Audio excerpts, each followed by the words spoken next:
Greetings. Happy, I'm gonna say Friday, Saturday is Monday. Oh my goodness. Inspired Conversations. I want to talk about Cheyenne Bryant, not to condemn her or anything like that. What's happening to her, honestly, is just the universe. You put things out, they come back to you, and nobody knows when it'll happen, but it always comes back. It never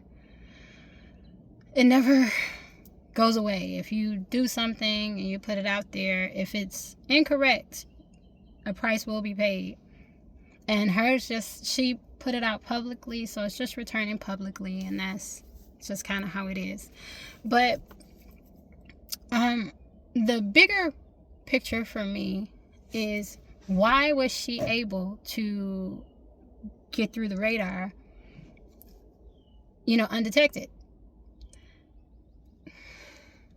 Not even thinking about her degrees, whether she took a class, or not even the credentials, just how she presents.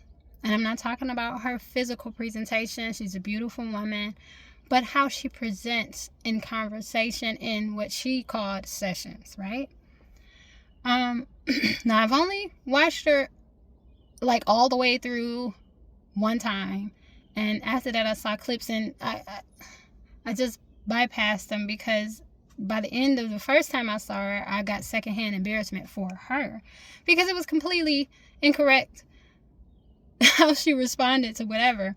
But the reason why I was able to see, she's not a mental health professional, is because I have had therapy and counseling from mental health professionals, credentialed mental health professionals.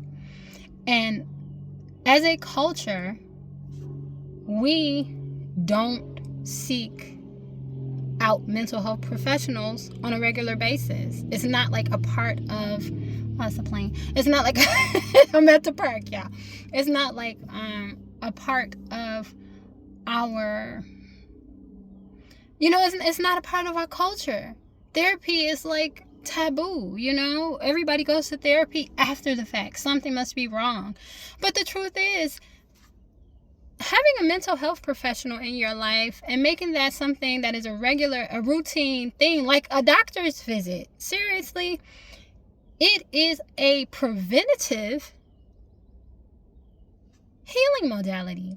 Yes, it's something that helps you heal after the fact, but even if your things are going good, you're mentally sound, to keep you headed in that direction, it is important to continue to seek out counseling and therapy from a mental health professional. And one of the things that right off the bat let me know right away that she was not a mental health professional, is because she doesn't do a very important thing that I have watched every mental health professional, even the ones that I'm just friends with or I know, do, and that is listen. That sister does not listen, unfortunately. Every time I've seen her on any panel or whatever, because again, I've only seen her a couple of times, I kind of can't take it, no offense, but she has never listened to digest, to understand. Her listening is only just to hear enough to respond. So she doesn't listen to understand. She listens to respond. She's waiting for her opportunity to say something so she can sound right or get one up on you or something like that. And that is certainly not what a mental health professional does.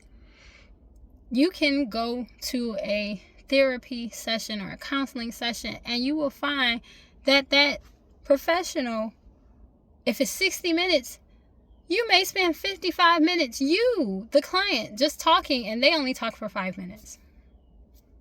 Because they listen, they have to write notes, they have to cross-reference things, they have to do research. They usually just don't sputter off things and respond in that manner. And also, just the way she presents, She doesn't present as a safe space.